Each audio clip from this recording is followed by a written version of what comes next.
Hello, welcome to Citation Being. Today I want to talk about the danger of being in a toxic relationship and being surrounded by people who are also in toxic relationships. And I will explain why.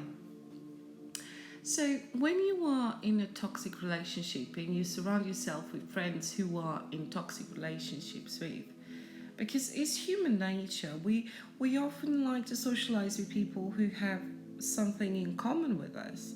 So we have something to talk about. We have perhaps similar tastes, or we go to the same places, or we have had some similar experiences. This is human nature.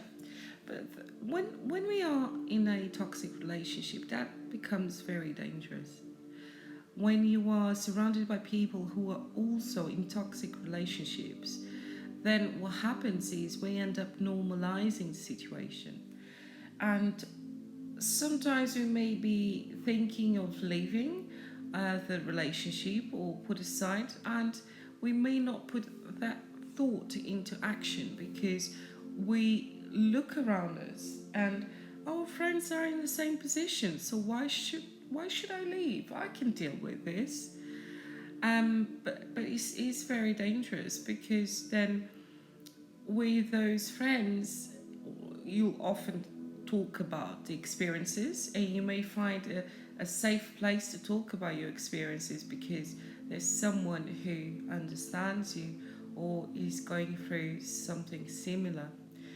But the danger of it is because you're talking about it and you're exchanging what you often engage in the normalization of the toxic relationship, where you no longer uh, talk about it as something that is not acceptable and something that you don't want to put up with.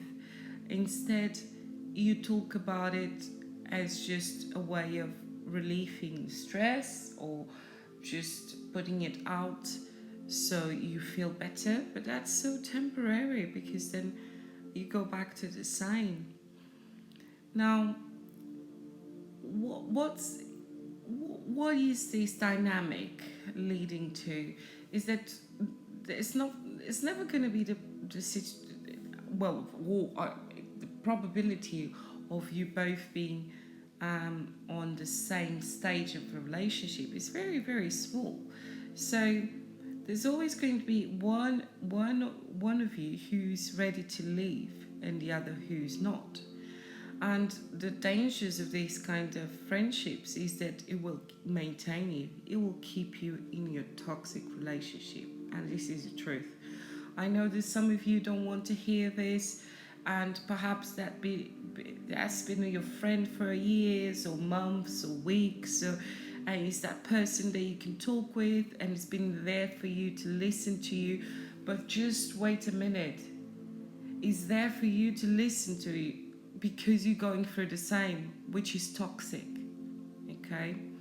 And when you keep those friendships, you don't have any source of difference.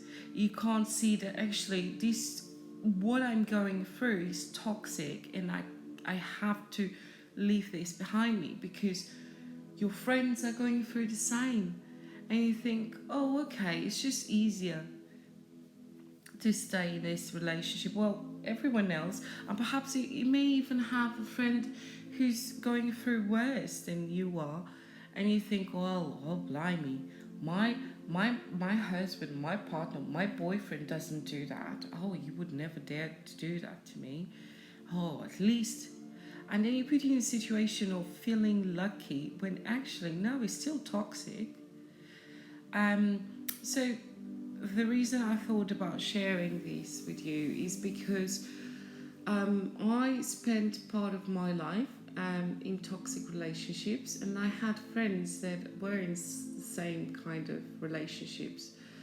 And what happened was we talked so much about it that I didn't realize that what we did was actually talking about how to keep up with things, rather than empowering each other to leave. And it becomes really difficult, especially if you are at a point where you say, I can no longer stay in this relationship, I have to leave. And I have to tell you, if you're going to leave that relationship, you have to have some time away from those friends as well. Because I can assure you, if you think that you're going to leave your toxic relationship maintaining the same friendships, you're not. Because you go at some point, especially if you're a toxic person, is the kind of person that will follow you around, go after you, try to get you back. What happens at some point is that misery loves company, and your friend that is staying in her or his toxic relationship will somehow manage to kind of talk to you, or maybe he's changed, maybe she's better now, and maybe you should why don't you give it a try? My girlfriend, my boyfriend is a lot better lately. And the next thing you know is, because it's hard to leave a relationship. It's hard when you love someone to actually say, okay, I love this person, but this relationship is not good for me. I have to stop. I deserve better. It's so hard. And if you don't have the environment, the people around you, they are there for you. They're there to show you that there's something different. You're not going to go for something different. It's just easier to settle. And then when you look back, you've lost so many years of your life, and you remained in that toxic relationship. So, my advice would be, even if you're not thinking about leaving your toxic relationship right now, but you feel very uncomfortable with it, try to surround yourself with people that are not going through the same.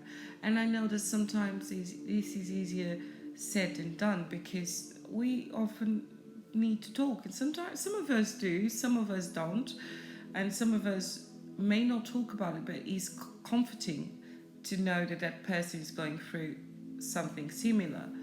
So but what happens is, you will just keep on that dynamic and keep on that ideal, and you don't even realize, because it's day by day. So if you want to leave, or if you're thinking about, or even if you are in a toxic relationship, do not surround yourself with friends or mates or that are going through something similar. Do the exact opposite. Sometimes it's better to be alone than in bad company. And what I'm saying that in bad company is not that the person is bad or is evil or or they're doing it on purpose to destroy your life. There might be, but there might not be. It might just be the human nature, as misery loves company, as they think they're doing the best for you, but at the end of the day they might not be. By talking to you about it and by maintaining that relationship, I think a question that you have to ask yourself: would you have anything else in common if you didn't have that toxicity in common? Is there anything else that you have in common with that person? What else do you talk about? And that's something to reflect on, because if your conversations are always surrounding the same, finding solutions for each other's problems with regards to toxic relationships, then, my dears, I'm afraid to say that you need to have a time off that relationship. You may find that when you have a time off that friendship, you may find that you start gaining the strength and confidence to leave your toxic relationship. I hope that this advice helps someone out there. As I said, I was for a few years that I was in a toxic relationship. I had this lovely friend. She's lovely, but she was going through the same. In fact, she was going through worse. And I remember leaving a toxic relationship and continuing to talk to this friend, And what happened is months later, I went back to my toxic relationship. Now, I'm not saying it was her fault. What I'm saying is that I didn't have much, I didn't have many people um, going through different. And so when I looked around, I thought, well, they kept going on with their lives and, they managed. So perhaps I should go back and try again. But that's still years of my life. And now when I look back, I wish I hadn't. And I wish I had, um, you know, stopped hanging around with those friends, not, or at least not as often. But then it becomes a habit. If you talk to someone every day, if that's the person that you go out with or you have chats with, and it can become a habit to talk to that person even when you're not in a toxic relationship, and that can lead you back to the same. So, well, thank you, my friends, for listening. Lots of love and light and wisdom. Take care. Bye bye.